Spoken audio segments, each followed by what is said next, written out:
به نام خداوند بخشاینده مهربان. سلام آموزندگان گرامی قدر.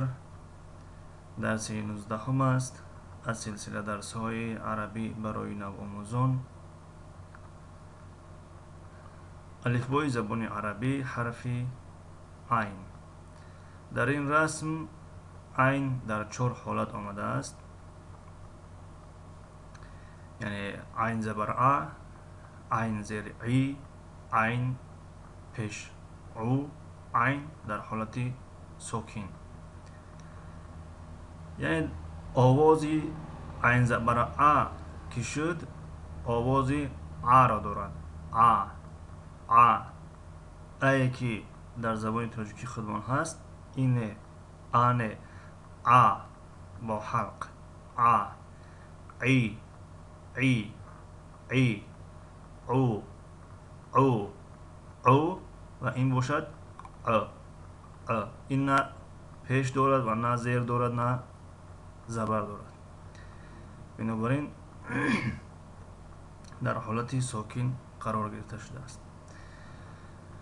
خب در اینجا کلمه مزرعتون هست، لیکن حرف الف از اینجا حرف مزرعه، حرف عین اینجا مکانی حرف عین است، یعنی مزرعه، مزرعتون، مزرعتون در زبان تاجیکی نیز مزرعه میگویند، لیکن به زبان تاجیکی این کلمه کشتزار می شود. کشتزار، کشتگاه. خب عنب انگور.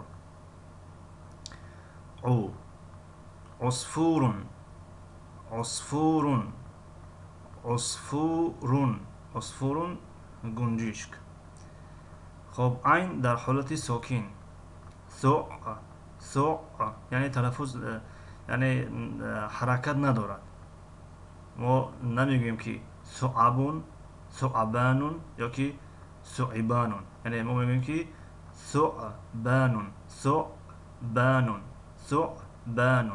ثعبانون مار. خب مزرعتون یعنی کشتزار، جمعش مزارعون، کشتزارها، کشتگاه ها. عنب انگور، اعناب انگورها. عصفور گنجشک، جمعش عصافیر.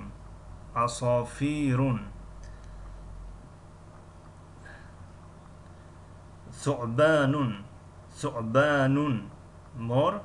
ثعابین. این کلمه در درس های پیش گذاشته شده است در حرف سه نقطه، لیکن در این درس در حرف عین باز آمد. ثعبان مار، ثعابین مارها. خب در اینجا در اینجا طرز خواندن کلمه ها نیز نوشته شده است، یعنی مزرعتون جمعش مزارعون، عنب جمعش اعناب، عصفور جمعش عصافیر، ثعبان جمعش ثعابین. خب این بود درس 19. تا درس نوبتی، خدا نگهدار.